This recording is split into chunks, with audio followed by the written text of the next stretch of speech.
Hello guys, Koushik Haldar YouTube my চ্যালেঞ্জে আপনাদেরকে স্বাগত। আজকের এই ভিডিওটি আমার এই ড্রাগন গাছটি নিয়ে ভিডিওটি করতে চাইছি। দেখুন আমার ড্রাগন গাছটি আজ কত বড় হয়ে গেছে। ড্রাগন গাছটির বয়স হলো 9 মাস। দেখো কত বড় হয়ে গেছে।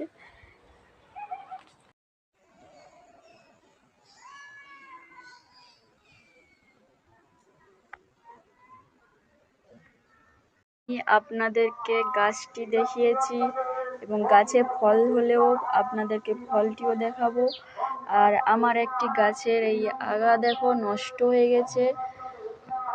আমার এই গাছগুলি অনলাইন থেকে কেনা হয়েছিল। 3টি গাছ কিনেছি, একটি গাছ তো ছাগলে খেয়ে নিয়েছে এবং 2টি গাছ হয়েছে। এই 2টি গাছ আপনাদেরকে শেয়ার করলাম। আমার এই ভিডিওটি আপনাদের ভালো যদি লেগে থাকে তবে একটি লাইক করে দিও প্লিজ।